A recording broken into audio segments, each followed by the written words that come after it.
घर में कोई कमी नहीं है मीराबाई के। वो सारे ऐश्वर्य, सारे सुख मीराबाई के चरण चूमते हैं, जिसके लिए पूरी दुनिया लालायित रहती है। पर एक विचित्र से ख्वाब में रहती हैं, एक विचित्र से शून्यपन में रहती है मीराबाई बाल्यकाल से। कैसे संभव हो सकता है ये? बालकों को खेल खेलता देख दूसरा बालक मचलता है कि मैं भी जाऊं, लेकिन खेल खेलते देख, बालकों को देख मीराबाई और उदास हो जाती हैं, एकांत में चली जाती हैं। उन्हें पता नहीं है कि उनका चिंतन क्या है, लेकिन है बस। और ये उस समय की बात है जिस समय पर मीराबाई के ना तो कोई गुरु है, ना कोई आचार्य है, ना कोई पथ प्रदर्शक है। छोटी सी है मीराबाई। मीरा चरित्र को देख करके ऐसा अनुभव होता है, यह पूर्व की घटना। वो तो सबको पता ही है कि वही माधवी के रूप में ठाकुर जी की लीला में गोपी थी। पर यह बात प्रमाणित मान लीजिए, अपने संपूर्ण जीवन काल में, हम गर्जना करते हुए अपनी सारी कथा में कहते हैं, संपूर्ण जीवन काल में एक बार भी भूल से ही सही श्री कृष्ण यदि प्रिय लग गए हों आपको, तो यह मान लीजिएगा कि आपका कोई पूर्व संबंध तो है उनसे। बाबा, हम आप तो उनमें ही लगे हुए हैं। कई लोग कह रहे हैं, महाराज जी आके बोले इंद्रेश जी ना सो रहे हैं, ना सोन दे रहे हैं किसी को।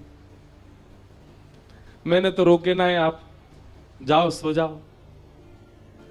और कल तो भावों की तरंग खूब उठ रही थी,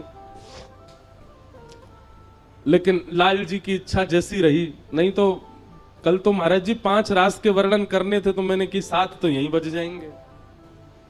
7, 8, 9 बज, एक ही रास जल विहार को यदि प्रसंग छेड़ देते ठाकुर जी के, तो वही में ही निकल जाना हो पूरा समय। हमने तो रोके नहीं आप लोग, और ना हमने ज्यादा किसी को कही कि आओ, लेकिन आप सब एक रस, एक स्थिरता में सब बैठे थे। इतनी संख्या में कल वहां लोग आए हुए थे। और जब कथा चल रही थी तो नेत्र बंद करके मैं बोल रहा था, तो मुझे ये लग ही नहीं रहा था कि इतने लोग बैठे होंगे। बिल्कुल शांत मुद्रा में सब बैठे हैं। इस बात का प्रमाण है कि आप कभी ना कभी ठाकुर जी से मिले तो हो, कभी को संबंध तो है। कई जन्मों से बुला रहे हो, कोई तो नाता जरूर होगा। नजरों से नजरें मिला ना पाऊं, मेरी नजर का कसूर होगा। दिशा हम सबकी निश्चित है, बस उस दिशा में बैठाने वाला एक सद्गुरु चाहिए। उस दिशा की तरफ मोड़ देने वाला एक पथ प्रदर्शक चाहिए। रास्ता तो है, बस रास्ता दिखे इस घनघोर अंधियारे में, उसके लिए एक प्रकाश चाहिए। संसार के विषय रूपी अंधेरे में हम सब हैं, पथ हमारे सामने है, पर हम चल नहीं पा रहे। क्यों? क्योंकि प्रकाश नहीं है, गुरु जीवन में नहीं है। मीराबाई शून्य रहती हैं, ना जाने किस चिंतन में रहती हैं। परिवार के लोग मीराबाई के सौंदर्य को देख करके आश्चर्यचकित होते हैं, पर उनकी स्थिति को देख करके और घनघोर चिंतन में चले जाते हैं। ये कैसी कन्या है, ना इसका खेल में रुचि, ना खिलौना खेलती है, ना खेल के साथ खेलती, कुछ नहीं करती, बस बैठी रहती है। और हाँ, जब मेड़ता में कोई संत आते, जब मेड़ता में कोई वैष्णव आते, जब मेड़ता में कोई ब्रजवासी आते, जब मेड़ता में कोई वैष्णव संत ब्रजवासी ना भी हो, गलती से तिलक लगा के आ जाते, मीराबाई ऐसी मचल जाती मानो जैसे कोई अपना आ गया हो। बंधुओं, ये कुछ अनुभव हैं, ये कुछ क्या बोलते हैं, सिम्टम्स हैं वैष्णवता चित्त में पूर्व जन्म से। देखो, भक्ति के मार्ग पर 2 प्रकार से लोग आते हैं। या तो पूर्व के भक्ति भाव संचित हो तो इस जन्म में आपके चित्त में भक्ति आ जाती है, या फिर इस जीवन काल में कोई ऐसी ठोकर आपके जीवन में लगती है कि उसके कारण आपके जीवन में भक्ति आ जाती है।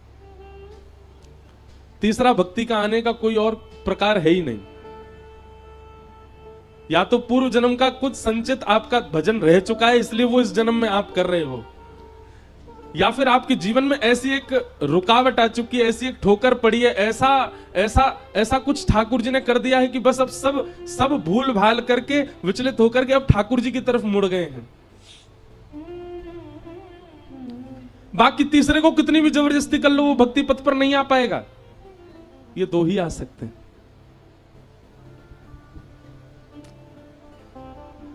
तो ये इस बात का प्रमाण है कि वैष्णव प्रिय लगते हैं,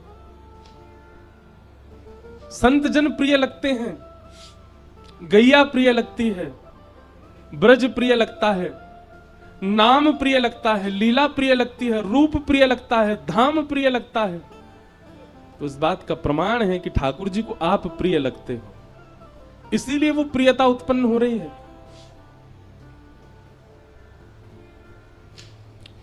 राव दूधा जी अपने घर में संतों को बुलाते और संतों को बुला करके कथा कराते। मीराबाई जाकर के, भैया यहां किसी से बोल दियो ना, धीरे बोल लें।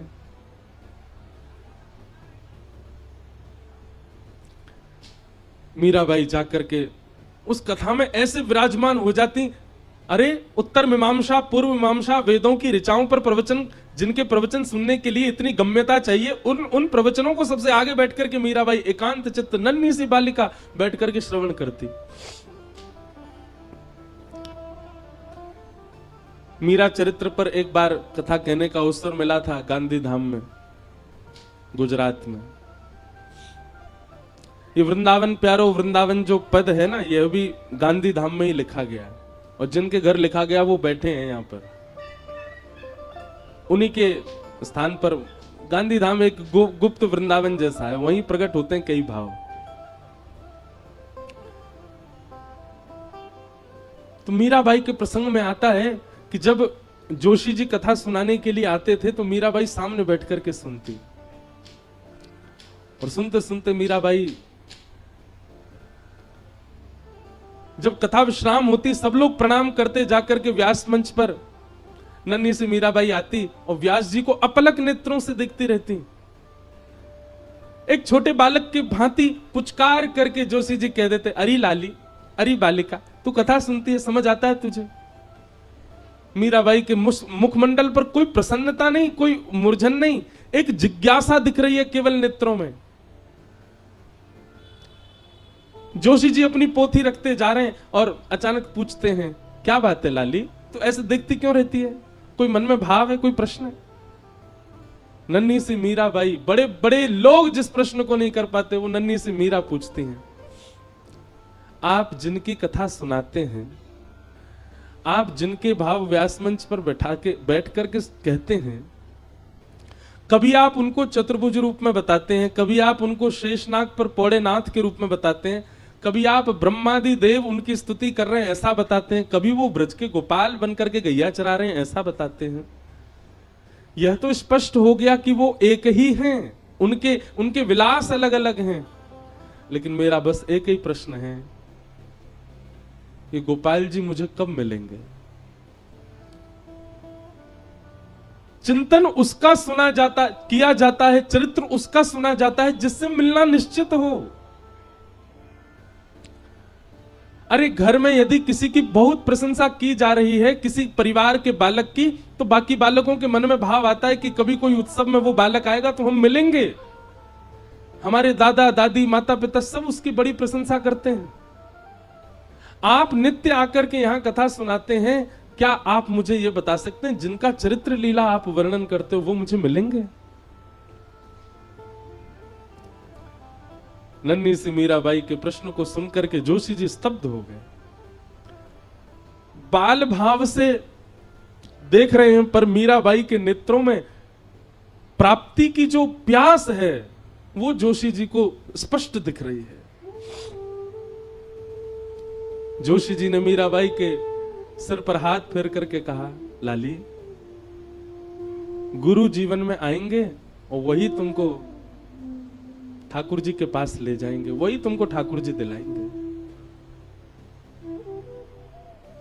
प्रतीक्षा करती रही, यह भी पूछा कब आएंगे गुरु, कोई समय निश्चित है उनका? बंधुओं, मैं अपनी कथा में एक बात स्पष्ट करके कह दूं आपसे, बहुत ध्यानपूर्वक सुनिएगा। वक्ता हजार हैं, वाणियां हजार हैं, लच्छेदार वाणियां अद्भुत हैं, पर आपके गुरु वही हैं जिनकी उपस्थिति, जिनका दर्शन, जिनके पथ से आपके चित्त में कृष्ण प्रेम पहले से अधिक बढ़ जाए। जिनकी उपस्थिति से, जिनकी वाणी से, जिनके कथन से, जिनके वचनों से, मैं हर कथा में कहता हूं, व्यास प्रिय लग रहा है, यह उचित नहीं है। अरे हम बिचौलिया हैं, हम प्रिय नहीं लगने चाहिए। हमारे संकीर्तन करते हैं चित्र विचित्र महाराज, जब ठाकुर जी का यश गाते हैं तो ये प्रिय नहीं लगने चाहिए, इनके भाव से कुंज बिहारी प्रिय लगने चाहिए। पूनम दीदी जब नेत्र बंद करके गाती हैं तब श्री जी प्रिय लगनी चाहिए, ललिता विशाखा बरसाना प्रिय लगना चाहिए।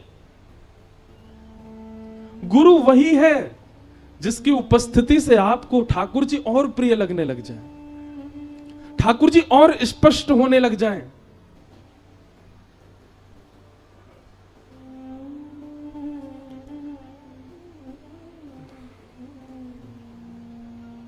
अरे दुनिया में बहुव्यंजन बनते हैं, कहीं इटालियन बन रहा है, कहीं मैक्सिकन बन रहा है, कहीं पर साउथ इंडियन बन रहा है, कुछ बन रहा है, पर भोजन वो उचित जो आपके भूख को मिटाता हो। और कई बार नहीं, हर बार वह भोजन मां के हाथ की सामान्य रोटी और दाल ही होती है। भोजन अति विशिष्ट नहीं चाहिए, भूख मिटनी चाहिए। गुरु वह है जो, गुरु वही जो हरि सौ मिलावे, गुरु वही जो हरि की राह दिखा दे, और गुरु वही जो सब छड़ वृंदावन बसा दे, वही गुरु है। और क्षमा कीजिएगा, ऐसे गुरु आपके ढूंढने से नहीं मिलेंगे, ऐसे गुरु आपको ढूंढेंगे, उनकी वाणी आपको ढूंढेगी। और कैसे ढूंढेगी? निद्रा हो, सुसुप्ति हो, स्वप्न हो, स्नान हो, खान हो, चलना हो, डोलना हो, हंसना हो, रोना हो, हर स्थिति में उस गुरु के कोई वाक्य गूंजते रहेंगे चित्त में। उन गुरु का चिंतन आता रहेगा पुनश्च पुनः आपके चित्त में।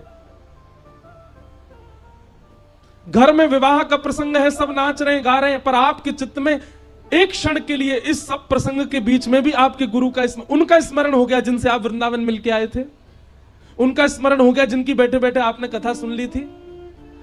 रात्रि स्वप्न में या निद्रा में उनकी स्मृति हो रही है, जिनके वचनामृत सुनकर के आप अपनी तन की स्थिति भूल गए थे। घर में अत्यंत शोक का समय है, सब व्याकुल चिंतित हैं, पर उस बीच में भी उनके कोई वाक्य आपको याद आ गए और आप उसमें भी वही गुरु हैं। हमारे पूज्य पूनम दीदी के गुरुदेव सन्मुख विराज रहे हैं। महाराज जी आपको बार बार धन्यवाद, आपके श्री चरणन में बार बार प्रणाम करें सब लोग। आपकी कृपा से हमारे व्रज धाम को अखंड पूर्णिमा प्राप्त भई।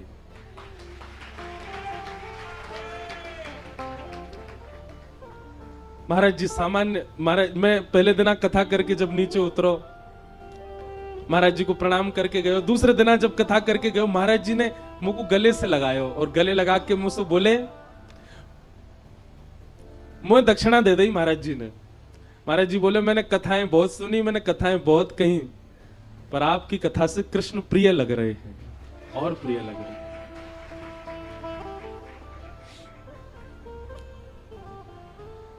मेरा तो पहली बारी महाराज जी के दर्शन को सौभाग्य प्राप्त भयो। और पूज्य महाराज जी मुझको दीदी बता रही कि महाराज जी श्री जी के भाव के लिए खूब वो समय कैसा रहे होगा महाराज जी, जब किशोरी जी को प्रसन्न करने के लिए जब नृत्य करते होंगे, उनके सामने भाव गायो करते होंगे। महाराज जी के चरणन की नूपुर की जो ध्वनि हती, उनमें से एक ध्वनि श्री पूर्णिमा जी हमको प्राप्त भय गई। ऐसे हमारे पूज्य श्री महाराज जी को तो नाम अद्भुत है, पर आपको जो निकुंज को नाम है श्री रंगीली सखी पूज्य महाराज जी, आपने ही हमारी दीदी को ऐसो बैठा दियो कि अब इनको श्री जी दिखे सब जगह।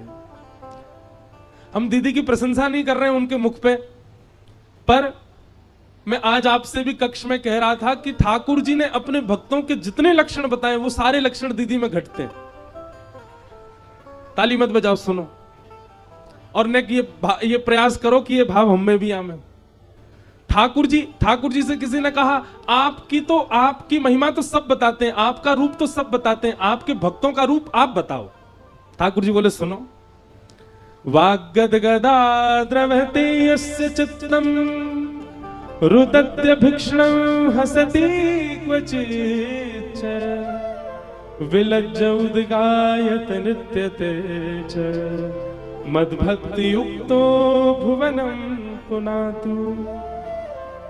भगवान कह रहे हैं पहला लक्षण क्या है? बोलते बोलते बोलते जिसका गला रुक जाता हो। किसी ने पूछा क्या हो गया? श्री जी की कृपा की स्मृति आ गई, ठाकुर जी की कोई लीला याद आ गई, कंठ अवरुद्ध हो गया। भगवान कहते हैं बोलते बोलते जिसका गला भर आता हो, मेरे भक्त का पहला लक्षण। द्रवते यस्य चित्तम, जिसका चित्त मेरी लीला का कोई किंचित मात्र भाव कह दे, जिसका चित्त उसमें ही भर आता हो, मेरे भक्त का दूसरा लक्षण। और रुदत्य भिक्षणम,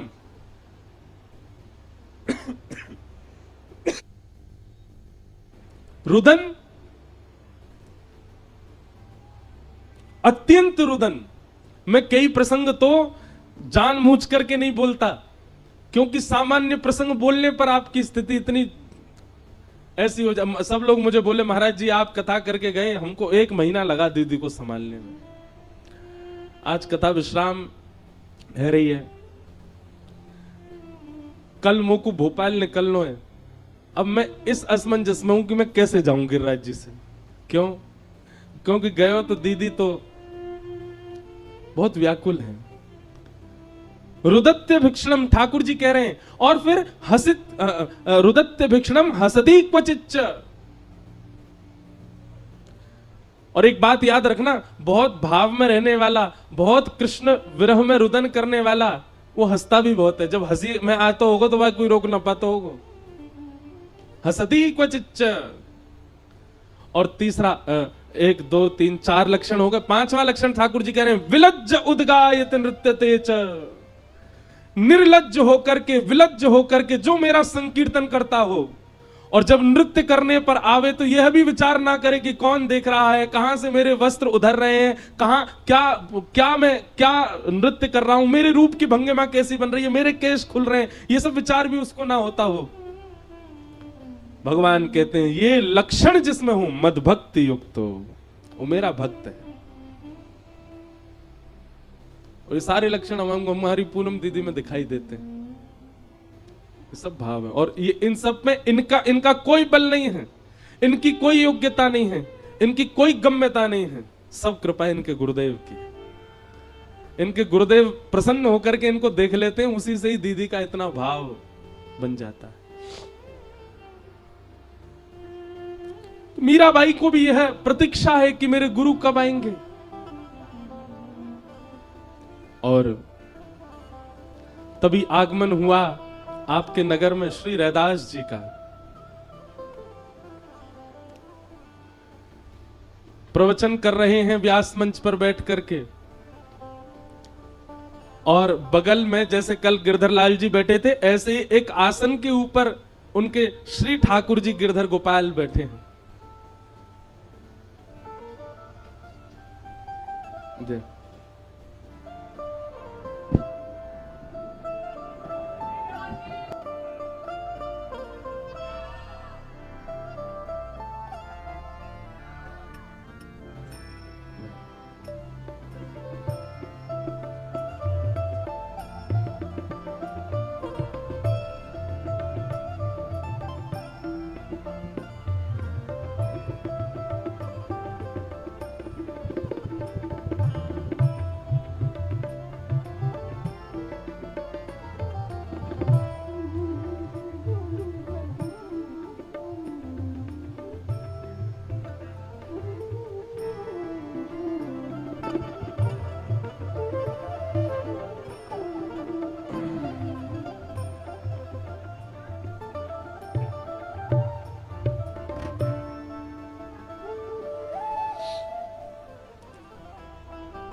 बोलो कुंज बिहारी लाल की जय। परम सौभाग्य है आज जटेरी धाम के पूज्य महाराज जी हम आप सबके मध्य में विराज रहे हैं। पूर्व में गिरिराज जी में कथा हुई तो महाराज जी उसमें पधारे और महाराज जी ने ऐसी अद्भुत रुद्र वीणा से पूरी कथा को आनंदित किया। आज पूज्य महाराज जी पुनः पधारे, आपके श्री चरणों में बारंबार प्रणाम। ले मीरा है गिरधर तेरा। यहां मीराबाई के गुरुजी पधारे हैं और तभी व्यास मंच पर पूज्य महाराज जी पधारे हैं। देखो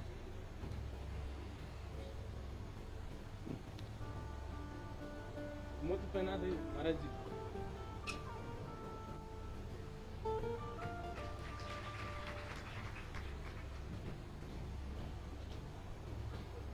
हमारी ललिता जी है ना निकुंज में, ललिता जी जिनके अवतार हमारे स्वामी श्री हरदास जी महाराज हुए।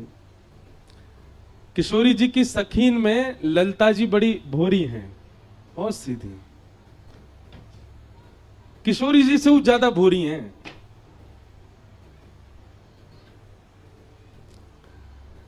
पर परिवार में, मित्रों में और कुल में एक चतुर तो होना चाहिए साथ में, नहीं तो सब छलबल करके ले जाएंगे। ऐसी हमारी किशोरी जी की अलीन में नेक नेक, वो भी ज्यादा नहीं, नेक नेक थोड़ी सी जो बुद्धि को प्रयोग करें वो है हमारी विशाखा जी, जिनके अवतार हुए श्री हरिराम व्यास जी महाराज। हरिराम व्यास जी को बाबा चरित्र भी देख लो। हरिराम व्यास जी जैसो कोई लड़वे गुथवे वारो नहीं भयो। खूब ऐसे ऐसे पद हैं हरिराम व्यास जी के। एक पद है उनको याद नहीं पूरी पंक्ति, पर रसिकन सो समधी ज्यादा प्यारे। हरिराम व्यास जी के भाव वृंदावन से, जो वृंदावन को पीट करके चले जाते हैं हरिराम व्यास जी, वाक्यका जी भी पद लिखे, बोले उनके सिर पनैया। हरिराम व्यास जी थोड़े से थोड़ा हास्य पद भाव भी है उनको। पूज्य महाराज जी को देख करके अपने आप ही सखीन को स्मरण है गयो, ललिता विशाखा। एक लीला बहुत सुंदर, अभी भक्तमाल जी कथा वही तो बड़ी लीलाएं वहां में सुनाई। तो एक लीला आवे कि ठाकुर जी विशाखा जी से बात कर रहे हैं। क्यों ठाकुर जी ललिता जी से बात करें तो ललिता जी तो बड़ी भोरी हैं। किशोरी जी से कोई बात मनवानी हो तो ललिता जी तो इतनो संकोच करें कि सन्मुख जावे में भी सकुचा में। ठाकुर जी बोले भैया निकुंज की कोई काम बनवाने हो तो विशाखा जी को पकड़ो, बहुत सावधानी से, जो मैया घूम रही हैं बैठ जाओ। ठाकुर जी बोले किशोरी जी से, विशाखा जी से, विशाखा जी श्री जी को एक समझाओ आप। विशाखा जी बोले कहा भाई? बोले हर रोज मान करें, इतनो मान करें मुंह पे रोज रूठ जाए मोते। अरे मैं इतनो लाड़ लो लाल अपने नंद यशोदा को, पलकन में रखे मुझे को यशोदा मैया नंद बाबा।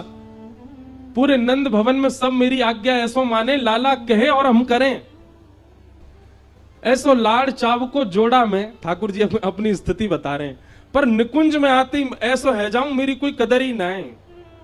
कितनों श्रृंगार करके आ जाऊं श्री जी तो नाराज है जाए। काय बात नाराज है गई है? बोले मैंने तो आज विचार किया कि आप नील वर्ण पहन के आओगे, आप पीत वर्ण कैसे पहने आए? ठाकुर जी बोले कई अब हर बार विचार मिले पर कभी कभी ना भी मिले, पर श्री जी तो मान कर ले।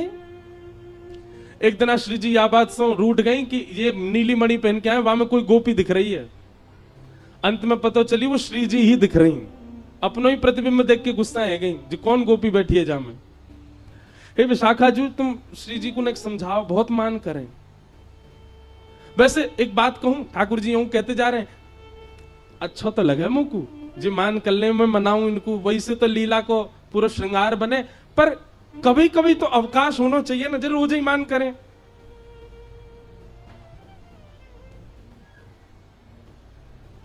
विशाखा जी बोली ठीक है, तो हम कुछ करेंगे। वो ठीक है।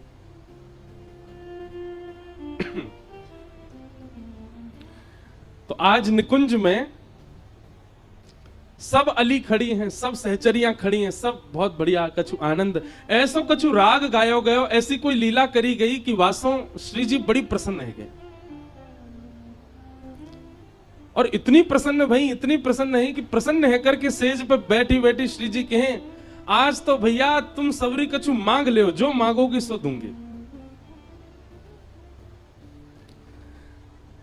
श्री जी की पहली बार ऐसी स्थिति ना है। श्री जी तो कभी भी ये कह दें कछु मांग लो, पर सखीन को स्वभाव है कि वो श्री जी से कभी कछु याचना ना करें, बस एक ही याचना करें कि सदा अपने श्री चरण कमले में किशोरी मोहे अपनी से कर लीजिए।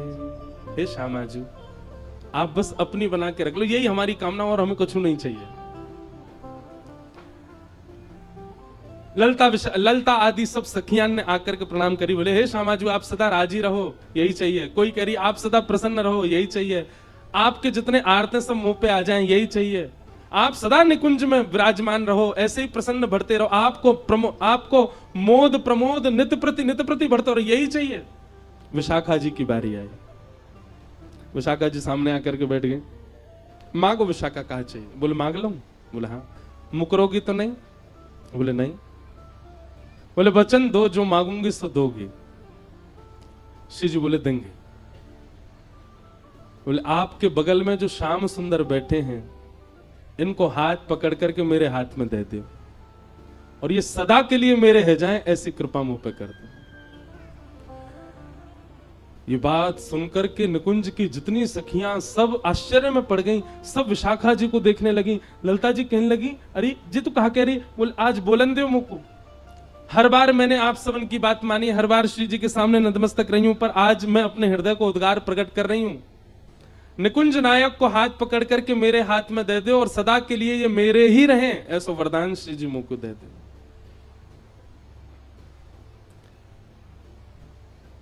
श्री जी स्तब्ध हो गए। तुरंत अपने आसन से खड़ी है गई, और बगल में विराज रहे श्याम सुंदर भी अपना हाथ खींच रहे हैं। और विशाखा जी से कहने, अरे विशाखा जी ये सब करवे की थोड़ी कही मैंने, जी कहा कर रही हो आप? विशाखा जी बोली, तुम शांत रहो, तुम्हारी बात नहीं जी, मैं अपने मन के भाव कह रही हूं। किशोरी जी ने तुरंत हाथ पकड़ करके विशाखा जी के हाथ में दे दियो, और विशाखा जी को उठा करके निकुंज के सिंहासन पर बिठा दियो, और स्वयं चमर लेकर के डुराने लगी। क्यों? निकुंज नायक के बगल में जो उनकी बैठे वही निकुंज की नायिका है। ये दृश्य देख करके, यह छवि देख करके सब सखियां रुदन करने लगी। अरे विशाखा जी तू कैसी लीला कर रही है? तू कहां कर रही है? तू स्वामिनी जी को श्रम दे रही है। सब बोलते रहे, पर विशाखा जी तुरंत बैठ गई ठाकुर जी को हाथ पकड़ के, और जैसे सिंहासन पर बैठी, सिंहासन पर बैठ करके श्री जी की अदा में विशाखा जी बोल रही हैं, आज मैं अति प्रसन्न हूं, निकुंज की सब सखीन को कछु देनो चाहूं। सब सखियां नंबर से आ रही हैं, विशाखा जी सबको कछु ना कछु प्रदान करती जा रही हैं। चमर डोरा रही, श्री जी के हाथ पकड़े और कहे सन्मुख आई। सन्मुख आकर के श्री जी से कही, मैं आपसे बड़ी प्रसन्न हूं। अब निकुंज की नायिका बन गई ना, या हमारी याद तरीका के शब्द बोल रही हैं। मैं आपसे बड़ी प्रसन्न हूं, आपने प्रसन्न है करके जिनको मुंह को दान किया है, अब वो वस्तु मेरी है चुकी है। मतलब श्री कृष्ण को दान आपने मुंह को किया, अब ये मेरी वस्तु है, और इस समय मैं निकुंज की नायिका हूं, तो या भाव से मैं अपनी वस्तु आपको प्रदान कर रही हूं। सदा इनको ध्यान रखियो, कभी कोई आंच इनके ऊपर नहीं आवे। और मेरी आपसे एक ही इच्छा है, कहा मेरी वस्तु जो मैं आपको प्रदान कर रही हूं, इन पर कभी मान मत करियो। मेरी वस्तु है, मेरी वस्तु पे आप मान कैसे कर सको? विशाखा जी चाहती तो सीधी किशोरी जी से प्रार्थना कर लेती कि आप ठाकुर जी पे मान मत करो, पर ये विशाखा जी ने ऐसी लीला करी कि सिंहासन पे बैठ के ठाकुर जी अपने कर ली, और अपने करके अब किशोरी जी से कह रही हैं, अब मैं अपनी वस्तु आपको दे रही हूं, तो दूसरे की वस्तु पे मान करने को अधिकार नहीं है। हे किशोरी जी, मैं अपनी हृदय की वस्तु जो आपने मुंह को दी, वही मैं आपको प्रदान कर रही हूं। मेरी वस्तु को ध्यान रखियो, और आपको हर भाव को अधिकार है, पर अब मान मत करिए। मेरी वस्तु पे मान मत करियो। कावदना मुकु पतो नहीं चल जाए कि श्याम सुंदर आज रूठे बैठे। किशोरी जी ने विशाखा जी को हृदय से लगा लियो। इतने में ही देखे सिंहासन पर ठाकुर जी कहाँ गए, नीचे देखी तो पौड़े हुए चरणन में। जय हो विशाखा जी, बढ़िया तुम तो बात करी, मैंने कहा लीला रचाई तुमने, ऐसा करके अरे सीधे ही कर देती, पर नहीं, आपकी बुद्धि को प्रणाम है। पहले मैं अपनों कर लियो, अपनों करके फिर किशोरी जी को देके करिए, अब इन पर मान मत करियो, जो मेरे वस्तु है। ऐसे सखीन को हम प्रणाम करें, ऐसी गोपीन को हम प्रणाम करें, जिन्होंने ठाकुर जी अपने वश में कर लिए। महाराज जी को देख के अचानक स्मृति सी आई कि सखीन को प्रणाम कर लियो जाए। तो मैं निवेदन कर रहे हो भैया कि गोपी भाव यानी कि वह प्रेम की स्थिति, जिस प्रेम की स्थिति की गम्यता में हम विचार भी नहीं कर सकते, वह प्रदान करने की सामर्थ्य ना ही किसी यज्ञ में है, ना ही किसी तप में है, ना ही किसी जप में है, ना ही ब्रजवास में है, ना ही दुनिया भर के सब क्रियाकलापों में है। वह गोपी प्रेम भाव देने की क्षमता केवल और केवल गुरु कृपा में। गुरु कृपा यदि कर दें तो वह हो सकता है। आप कहेंगे गोपियों के कौन गुरु हैं? साक्षात श्री किशोरी जी। किशोरी जी की कृपा से गोपियों को श्री कृष्ण प्राप्त हुए हैं। बिना, कल कथा में श्रवण कर रहे थे रास पंचाध्याय में, अंतर ध्यान हो गए ठाकुर जी। तो बिना गुरु के ठाकुर जी मिलेंगे तो अंतर ध्यान ही रह जाएंगे। तब गुरु शरण में जानो पड़ेगा और गुरु कृपा करके कछु ऐसा करवाएंगे, कछु ऐसी योजना बनाएंगे। अरे गुरु सामान्य से सामान्य नियम बता दे, वाकु भी अपने सिरोधार्य करके पालन करो। किशोरी जी की कृपा से गोपीन को ठाकुर जी प्राप्त भये। रैदास आए और आकर के कथा श्रवण करा रहे थे। मीराबाई सामने बैठ करके श्रवण कर रही हैं और तभी दृष्टि पड़ी बगल में विराज रहे ठाकुर जी के ऊपर। गिरधर छवि देख करके एक भुजा ऊंची, दूसरी भुजा कटी भाग पर, नीचे नेत्र हैं और नाग दमन, इंद्र दमन, देव दमन, 3 दमन ठाकुर जी हैं श्री श्रीनाथ जी।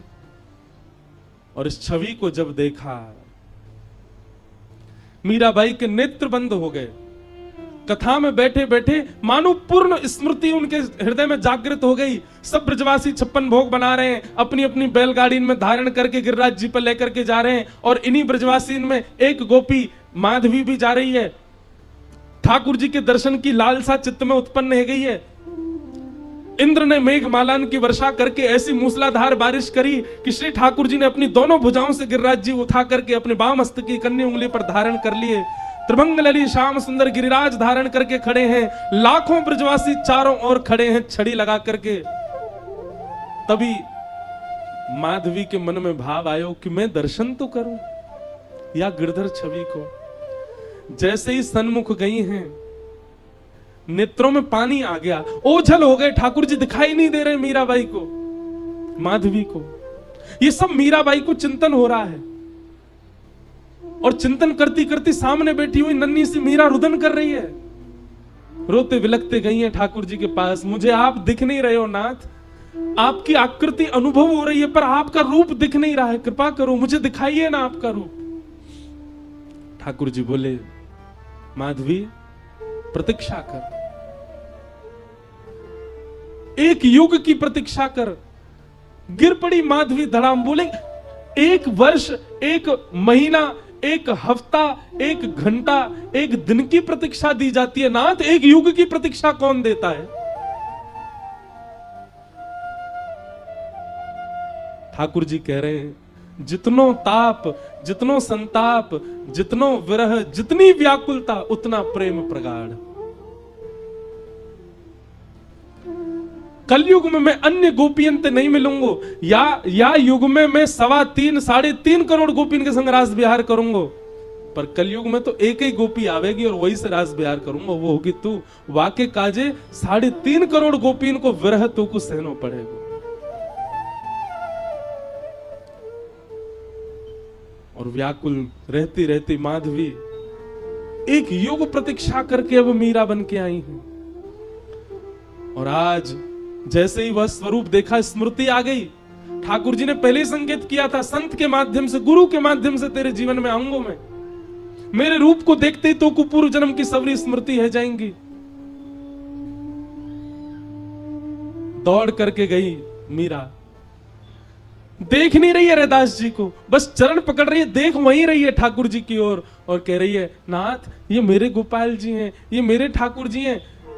सब लोग अचंभित हो गए परिवार के, ये क्या हो रहा है। और मीराबाई बस कुछ भी बोले जा रही है। इनने गिरिराज जी उठा लिए, अरे बामस्तकी कन्नी उंगली पर उठा लिए, सब छड़ी लेकर के खड़े। मैंने इनसे प्रार्थना करी मुकु दिख जाओ, नहीं दिखे मुकु एक युग की प्रतीक्षा करवाई है इनने। मैं मटकी भरवे गई, वो चाय वे आ गए मेरे सामने, मेरे समान लंबे है गए। इनके सखा सु मेरो ब्याह भयो, पालकी में घुस गए मेरी में। कैसी दुर्भाग्यशालिनी में मेरे सामने बैठ करके मुझसे कह रहे अपना रूप दिखा दे, मैंने नहीं दिखायो। बहुत वर्षन की प्रतीक्षा के बाद मेरे जीवन में आए। आपसे आज्ञा लेना चाहूं, इनको मुकु दे दो।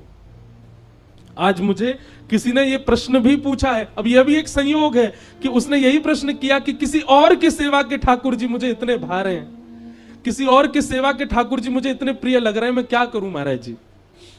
उनसे मांगूं, उनसे कहूं तो कोई अपने ठाकुर जी कैसे दे, पर उनके ठाकुर जी स्वप्न में आते हैं, उनके ठाकुर जी चिंतन में आते हैं। हमारी बात बहुत ध्यान से सुनो, इस लीला से यह स्पष्ट हो जाएगा,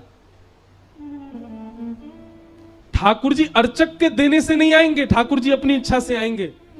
गोपाल भट्ट गोस्वामी के ठाकुर जी कितने करोड़ों लोगों के हृदय के सम्राट बने बैठे, राधा रमन लाल।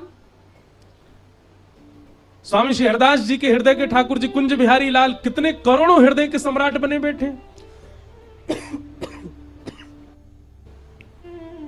और किसी के अर्चना के ठाकुर जी आपके स्वप्न में आ रहे हैं, तो अब आपको और क्या चाहिए। प्रत्यक्ष तो ठाकुर जी को आना होगा तो आ ही जाएंगे, लेकिन आप कभी अर्चक से जाके याचना मत कर देना कि अपने ठाकुर जी दे दो। अरे अर्चक से पूछो कितने भाव से अपने ठाकुर जी को सजाता है, कितने भाव से ठाकुर। हमारे गिरधर लाल, कितने लोग श्रोता कथा में ऐसे आते हैं, उनको यूं लगे इनको लेके भाग जाए हम, लेकिन जादना ऐसा कोई ने प्रयास भी कर लियो, मेरो का होएगा, मेरे तो प्राण बसे उनमें। मीराबाई के चरित्र में सुनो क्या हुआ। यहां रैदास जी रो रहे हैं, अरे कोई या कुछ संभालो, बालिका को जी कहा कह रही है, मेरे गोपाल जी को यूं कह रही है मेरे हैं। मीराबाई प्रार्थना कर रही है, बोले नाथ मैं आपसे लड़ना ना चाहूं, झगड़ना, आपसे छीनना ही रही हूं, पर इनके वचन को आपको बता रही हूं। इनने मुझसे कही कि जो मेरे पास आएंगे, आपके माध्यम से आए हैं। इतने संत आए, इतने संतन के ठाकुर जी मेरे यहां आए, पर कोई के ठाकुर को देख करके मुंह को ये स्मृतियां नहीं आई जो आपके ठाकुर को देख के आई है। लेकिन कोई अपने अर्चक कैसे दे देगा। हृदय से लगा करके रैदास जी तो कक्ष में चले गए। मीराबाई बाहर खड़े होकर के संकल्प लेती है, बोले रैदास जी का दोष नहीं है, मेरे गुरु की कोई दोष नहीं है। कन्हैया अब तुम्हारी इच्छा जाननी है, यदि वास्तव में आप मुझसे प्रेम करते हैं तो आप मेरे पास आएंगे, और केवल 3 दिन का समय दे रही हूं, 3 दिन में आप आ गए तो मान जाऊंगी कि आप मुझसे प्रेम करते थे, आपका जो वचन था वो सत्य था। और 3 दिन में यदि आप नहीं आए तो फिर जो होगा वो मुझे स्वीकार है, अगर मेरे प्राण भी निकल जाएं तो मुझे स्वीकार है।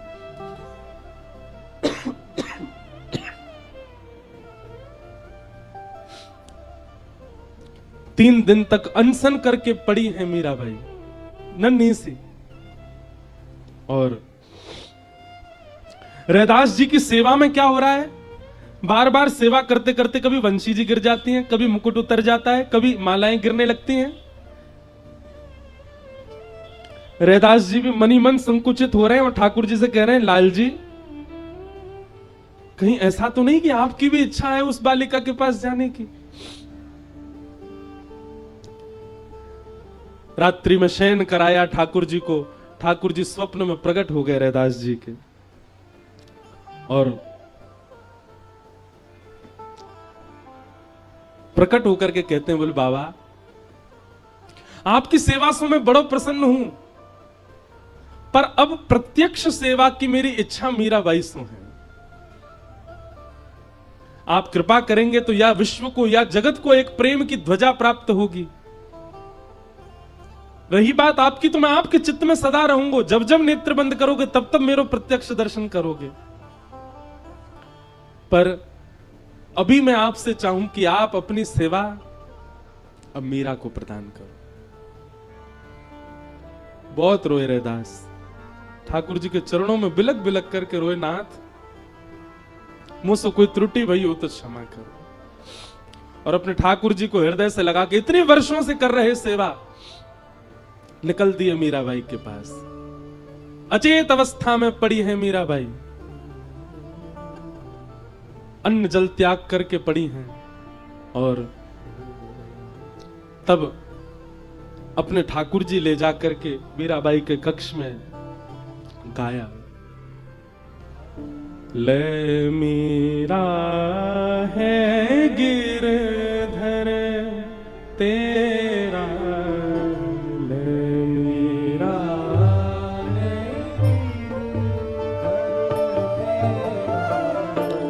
ले मीरा है गिरधर तेरा,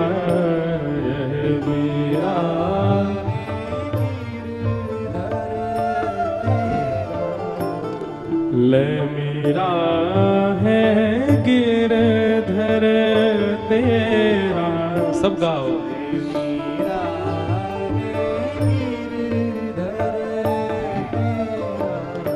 सेवा पूर्ण भई अब मेरी, सेवा पूर्ण भई अब मेरी, सेवा पूरी भई अब मेरी, सेवा पूरी भई अब मेरी, जागा भाग्य है तेरा, ओ जागा भाग्य तेरा, बेटी ले मीरा है गिरधर तेरा, ले मीरा है गिरधर तेरा। कैसे है ना ठाकुर जी, एक को इतना संयोग देकर के और अचानक वियोग में डाल दिया, और एक को एक युग का वियोग देकर के अचानक संयोग प्रदान कर रहे हैं। इसीलिए तो प्रणय गीत में गोपियां कहती है, मैवं विभोर हति भवान गति तुम नृशंसम संत्यज्य सर्व विषयां स्तव पाद मूलम। नाथ, आप नहीं समझ पाओगे भक्त कितनी पीड़ा में जाकर के आपको प्राप्त करता है। आप तो भोगता हो, भोजन करना जानते हो, बनाने वाले को पता होता है कितनी श्रम से भोजन बना है। पर भैया यहां में कछु और उपाय है ना सके। ठाकुर जी को ये स्वभाव है, एक को संयोग दे रहे हैं तो किसी को वियोग दे करके आए हैं, और जिसको संयोग दिया है ज्यादा दिन टिकवे वाले ना है, वियोग देंगे। मेरा कहने का आश्रय ऐसा नहीं कि ठाकुर जी चले जाएंगे, वियोग किसी भी रूप में दे सकते हैं। जरूरी नहीं है कि पास रहने वाले का सदैव संयोग, कई बार पास रहने वाले का भी वियोग रहता है चित्त में। सेवा बड़े भाव सो करियो, सेवा बड़े भाव से करियो। मीराबाई को समझा रहे हैं, सेवा बड़े भाव सो करियो, सेवा बड़े भाव से करियो। नैन लगइयो नेहा, ओ नैन लगइयो बेटी ले मीरा है गिरधर तेरा, ये मीरा है गिरधर, ले मीरा है गिरधर तेरा, ले मीरा रे गिरधर।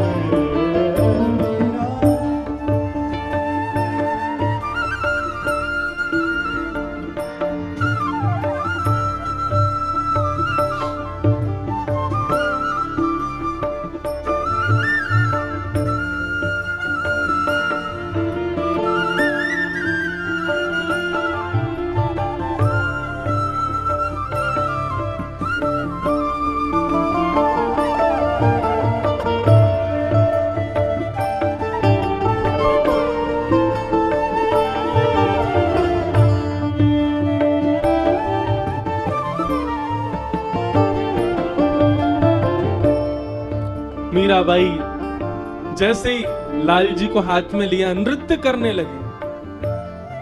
एक ही कक्ष में, एक ही छत के नीचे संयोग वियोग एक साथ दिखाई दे रहे हैं।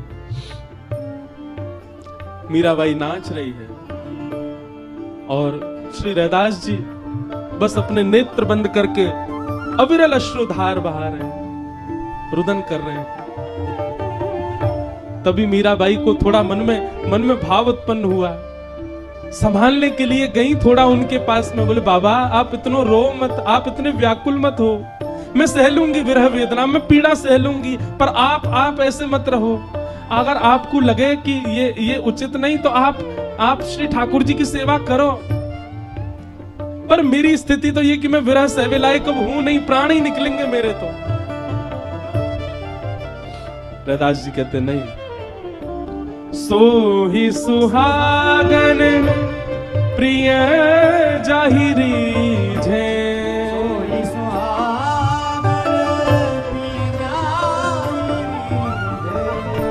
सो ही सुहागन प्रिय जाहिरी झे,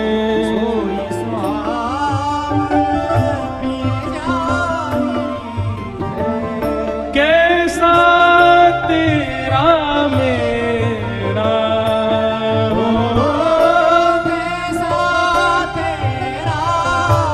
लाली ये तेरे और मेरे नहीं है, इनके और उनके नहीं है, ये तेरे मेरे इनके उनके नहीं है, ये वाक्य हैं, ये जा से रीझ गए हों, ये जासों प्रसन्न है जाए, ये वाक्य हैं, तेरे मेरे की कोई बात नहीं है लाली। सो ही सुहा